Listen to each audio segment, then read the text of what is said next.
Halo semuanya, apa kabar? Hari ini, kami ingin mengajak kita semua untuk berbincang-bincang tentang sesuatu yang sangat penting. Tapi seringkali kita abaikan, literasi. Ya, literasi. Mungkin kita semua sudah tahu bahwa membaca itu penting. Tapi tahukah kalian bahwa di kota kita tercinta, Pontianak, masih ada banyak tantangan yang harus kita hadapi terkait literasi? Sebelum masuk ke pembahasan, izinkan kami memperkenalkan diri terlebih dahulu. Halo, saya Nisa. Saya Yolanda Situani. Saya Rizky. Saya Jonathan. Kami ada di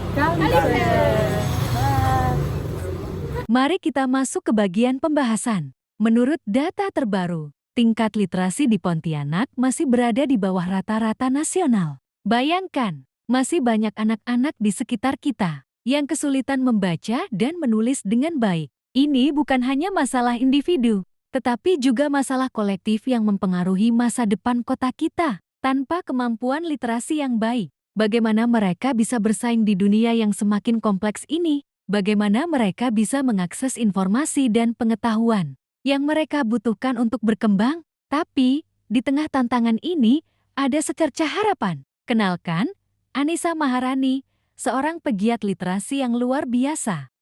Anissa adalah pendiri Kampung Literasi Selamat Smart Village.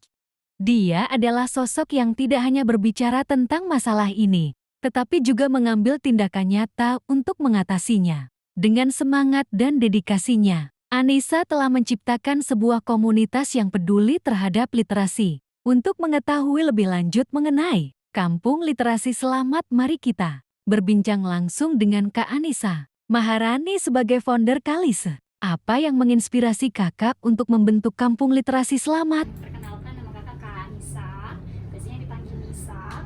Jadi awal mula itu Kalise itu dari orang tua saya punya namanya Taman Bacaan Masyarakat. Itu 2007-2008. Nah, jadi kan saya kecil ngumpulin teman-teman, ayo baca di tempat aku yuk, awal mulanya seperti itu. Nah, lambat laun ternyata saya senang dan saya pengen ngelanjutin. Yang awalnya cuma fokus ke Taman Bacaan Masyarakat aja. Kebetulan saya tahun 2019 ya, hasil riset keluar begitu kan data. Kita itu Kalimantan Barat peringkat 3 dari belakang, di atas Papua Barat. Untuk tingkat literasinya, indeks hari bacanya, kualitas literasi. Dan kakak tuh tahu fakta itu ketika kakak dikirim oleh Dinas Pendidikan mewakili Kalimantan Barat, kami studi banding ke Jogja, Kampung Literasi Jogja, dengan harapan pegiat-pegiat literasi se-Indonesia yang di residensi literasi kan di Jogja ini pulang bisa buat kampung literasi di tempatnya masing-masing. Nah, pulangnya langsung, kayaknya nggak bisa nih, harus buat kampung literasi. Nah, dibuatlah kampung literasi. Kakak pergilah cari ini ya, pertama pemangku kebijakan dulu, PDOBD segala macam, tanya-tanya data, benar nggak sih kita literasinya rendah, apalagi kalau Pontianak kan ibu kota provinsi ya di sini ya. Nah, kalau misalnya ibu kotanya aja rendah, apalagi yang lain gitu kan. Nah, sebenarnya Pontianak tuh termasuk yang aman-aman aja, tetapi amannya itu kalau se-Indonesia nggak aman gitu. Tapi udah ujung-ujungnya ya udah ketemu Pak Camat, Pak Lurah dan lain sebagainya, kita bicarakan, ternyata yang butuh setidaknya untuk memotivasi kabupaten kota di sekitar. Awalnya itu seperti itu. Apa tantangan terbesar dalam membangun komunitas literasi ini? Seperti biasa, anak muda punya ide, tapi uang berbicara, nggak ada duit gitu kan. Nah, kakak agak stuck. Nah, jadi kayak aduh kemana nih gitu. Jadi cari-cari, kami meminang dirilah, melamarkan dirilah ke CSR PLN Peduli. Nah, kebetulan waktu itu kalau bidang pendidikan rata-rata CSR tuh susah. Sukanya main namanya rezeki kan nggak ada yang tahu. Jadi dengan teman-teman, alhamdulillah berbulan-bulan kami presentasi berhasil. Nah, dapatlah kucuran dana ratusan juta untuk Kalise. Tapi sebenarnya awal mulanya sih sebelum pendanaan, yang paling susah itu bagaimana bisa meyakinkan ini modal sosial kepada masyarakat, bukan modal dana material ya, modal sosial gini. Kakak kan tahu nih kalau nggak ada duit, tapi gimana sih ngeyakinin masyarakat biar ikut gerak gitu. Nah, jadi ngumpulin modal sosial itu agak susah gampang. Kakak cari relawan, adik-adik SDM. Program apa saja yang dijalankan di Kampung Literasi Selamat? Sebenarnya program Kalise itu kita disebut Kampung Literasi kalau kita menjalankan ya setidaknya ada 6 literasi dasar di sini. Baik itu literasi baca tulis, orang kan tanya baca tulis aja ya. Baca tulisnya, finansialnya, lalu sainsnya, teknologinya, sampai juga numerasi dan sumber SDM. kewarganegaraan, kayak budaya dan kewarganegaraan gitu. Nah, jadi misalkan di setiap ini, misalnya namanya nih literasi baca tulis, di sini kita ada perpustakaannya gitu, perpustakaan masyarakatnya. Nah, perpustakaan kita tuh berturut-turut udah juara 1 di kota Pontianak yang untuk tingkat kota 2 tahun berturut-turut. Lalu misalkan untuk literasi budaya dan keluargaan, nah kita ada sanggar juga kayak Debbie kan latihan tadi tuh. Nah, jadi tuh kayak gitu sih, di setiap lini kita fokusnya tuh ada dari yang literasi baca tulisnya, ada finansialnya, kita tuh punya bukti pali namanya, itu kan sampah-sampah tuh yang ada dilihat keranjang-keranjang terus segala macam, itu aslinya sampah. Nah, itu kalau misalkan kayak botol-botol, margin segala macam, kalau ada yang mau baca buku di sini sih gratis. Tapi kalau mereka mau bawa pulang ke rumah, nah kita suruh mereka bawa sampah rumah tangga bisa diolah. Nah, jadi ya sampah itu kita buat yang namanya kopi pali, kurangi pilah pakai kembali. Nah, kita dengan program itu kelurahan kita tuh sempat menang juara 3 lomba perilaku hidup bersih sehat sama juara 2 lomba lingkungan bersih sehat. Nanti produknya kita jual ke UMKM. Apakah ada kolaborasi dengan pihak lain seperti pemerintah, sekolah, atau komunitas? Kalau untuk kemitraan jangka panjang kita loyal ya sama PLN. Sebenarnya itu nggak tertulis hitam di atas ini ya.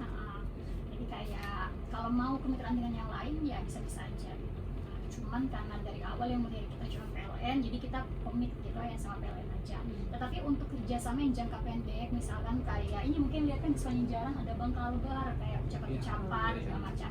Nah, itu yang berbau seperti itu tetap kayak cuma bulan puasa aja kita kegiatan apa, atau misalkan nanti ada nggak cuma dengan ini ya perusahaan atau BUMD, BUMN gitu, tetapi kita juga antar komunitas atau organisasi profesi dan lain sebagainya, itu kita juga kerjasama, bisa berupa kegiatan, bisa berupa pendanaan dan sebagainya. Apa harapan kakak untuk masa depan Kampung Literasi Selamat? Saya sih pengennya lebih ke regenerasi sih, kaderisasi. Karena kan nggak mungkin saya terus kan. Jadi cukup lah dari kecil kan di sini. Kali saya juga saya umur 19 tahun waktu itu. Sekarang nggak terasa tahun ini udah 24-25 kan saya. Jadi kayaknya jangan Kak Anissa terus saya jadi leader gitu. Pengen sih ada adik yang lain gitu. Nah, itu yang kita upayakan terus sama mereka. Bagaimana masyarakat lain bisa ikut serta atau berkontribusi dalam gerakan literasi? Nah, itu termasuk PR yang besar juga ya, PR-nya di masyarakat, apalagi kalau sebenarnya kan ada pola budaya nih yang beda. Kalau saya di awal mula yang saya lakuin ya, memang peranan penting itu harus kita reach out dulu RT sama RW.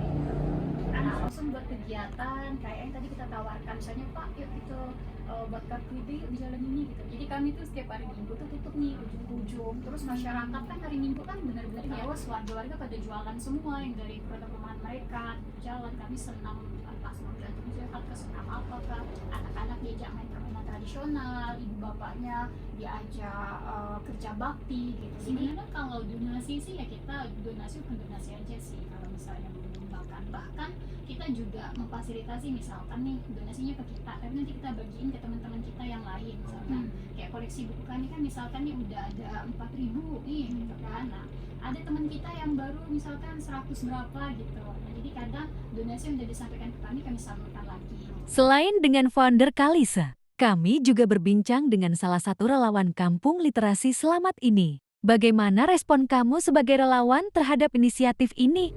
Perkenalkan, nama saya Muhammad Nasuhan. Saya kelas 9 tadi. Saya ikut PKBM MII. Saya ini kayak cocok buat di Pontianak ini kan, karena di Indonesia ini kan SDM-nya terlalu rendah. Seharusnya di setiap wilayah ini juga harus ada kampung literasinya gitu. Bukan di kota-kota aja, tapi di pelosok-pelosok. Apa perubahan yang kamu rasain setelah bergabung dengan Kalisa? Pas masuk di Kalisa ini kan kayak saya bisa ikut kegiatan, kadang seminar, kalau enggak itu biasa pelatihan, dan ikut ngajar di PAUD. Sekian bincang-bincang kami dengan founder dan relawan Kampung Literasi Selamat. Dengan adanya Kampung Literasi Selamat, harapan untuk meningkatkan literasi di Kota Pontianak semakin menguat, di mana masyarakat diharapkan semakin termotivasi untuk membaca dan menulis. sehingga pengetahuan dan keterampilan mereka meningkat. Program-program yang ada diharapkan dapat menciptakan peluang ekonomi melalui pelatihan keterampilan, serta mengintegrasikan kegiatan seni dan budaya untuk menghargai warisan lokal. Selain itu, kolaborasi yang kuat antara pemerintah, masyarakat, dan pihak swasta diharapkan dapat mendukung keberlanjutan program ini. Sampai jumpa di lain waktu, salam literasi. Kampung Cemerlang, prestasi gemilang.